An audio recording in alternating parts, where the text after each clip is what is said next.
Go. Good morning. It's Jim with Becky behind the camera, and together we are With It Retirees in Beaverton, Oregon. Well, it's a beautiful day, mid-February. It's cold outside, below freezing, just barely. And we're in the greenhouse. It's much warmer in here, and the sun just started coming in, so it's going to get even warmer yet. So there's not much going on in here this time of the year. The flowers keep persisting to want to reflower. We got some sugar snap peas that I'm trying to get going. I don't know if they're going to survive or not. They keep going back and forth, but it's pretty early in the year for them. But it's something interesting for us to do, and a little bit of greenery just to give us something to look at. So, but the real point to the show today, and what it is I wanted to talk about and show you is mushrooms. It's the time of year to start growing mushrooms, and we have this. This is a mushroom fruiting block. There's a mushroom inside there, right there. That's the beast. I made this block, but you don't have to make the block. You can get into the mushrooms at any point in the game. It's totally legitimate. So I'm going to put this block in a minute in my fruiting chimmer, and I'll show you. But here's the thing: in the general population, there are a certain number of people that when they see a mushroom growing in a mushroom block that they've grown, it's magic, and it's just something that is absolutely fascinating to mushrooms in general. And I'm one of those people. But in order to determine if you're one of those people, you may think you are, you need to get a fruiting block. You can buy these. The best way to buy one completely done is from a mushroom farm. If you have one around, some of the places that supply farmers markets, for instance, have them, the farms for those places, or you can send for it on the internet. But this one, a particular one I made, I'm not going to get into how I made it. One more interesting thing is I made two different kinds of mushrooms. One a blue oyster, and the other a black pearl king. And I've got them all mixed up. I don't know which one's which. There's 5 bags and 3 of one and 2 of the other. So I don't know whether this is the blue pearl or the blue mushroom or the black pearl king. We'll find out. It's kind of interesting not to know. So what I've done, I've had a lot of trouble sometimes pinning mushrooms indoors, so I'm going to try this outdoors. This is something I haven't really done yet. I just think procedurally outdoors. This is a fruiting chamber. You can use any manner of things to do this, or follow the directions on the package if you get one. It has a reptile fogger.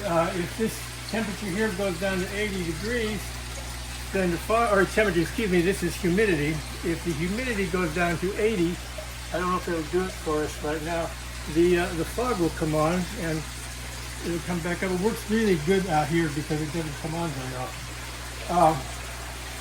What I've got going here is on top of this table there's a foam board. And on top of the foam board there's a heating pad for like a plant heating pad for any kind of plant you might have. And then on top of that is this. So I'm getting a few more degrees inside this box. It creates a little bit of a microclimate in there. And I'm hoping that'll be enough, even in this cold weather, to have this mushroom block pin. Pinning is when it gets little baby mushrooms. So what we're going to do here, this is the way I do it. This is what you call a unicorn bag. It's designed for this. It has a little breather, 0.02 micron, I think is what it is. Don't quote me on that. It's just barely breathes to make this work like it does. We're going to take alcohol. And I'm wearing gloves. We're going to spray the gloves. We're going to spray down this thing here. We're going to spray that down. Everything gets sprayed down.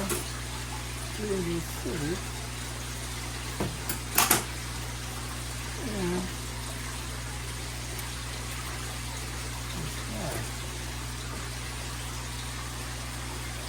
this doesn't absolutely have to be done, but anything you can do with mushrooms that give you cleanliness is good because the little critters sometimes come in. Now what we're going to do, we're going to take this scissors and just cut a little nick off of there, like that, a little air in.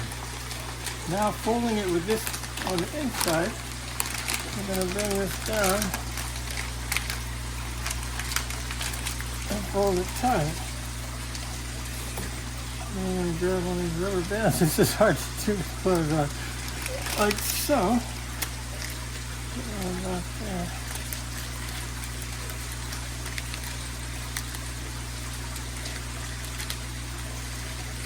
And then put another one. Here, I've seen people do this with tape and stuff too. Right here.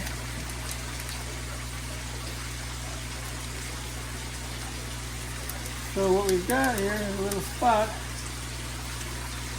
right in here. This is where we're trying to try and get those things to pin. Now there are varying different ways to do this. The kind of way I like is to cut. This is a sharp knife that's been more or less sterilized. Like so. We're just going to cut right across like that. And we're going to come back right across like that. And then we're going to come this way. A lot of times they'll pin right on the spot where you cut them. And then get it so we just kind of lift that cover up. Without messing with, oh boy, you can sure smell the mushroom. It just comes up. It's a wonderful smell if you like mushrooms. So anyhow, there we go. Now, we're just going to set it in here. Like so. This is sort of the first one I say is the batch. I'm not sure exactly where I want. I think I'll set it right there. I could put 3 of them in here, and I will if I can get this to pin. I'm just going to run this for a week and see if it'll do something. So anyhow, that's all there is to it. And you can do this, like I say, on kitchen counters or anywhere, but I'm trying it out here just because I've had good luck with these machines in the cold. So anyhow, we'll be back with you on the next video. We'll be back probably doing something about shrimp again, but I thought I'd show you this just because this is where we're at. So we'll see you next time.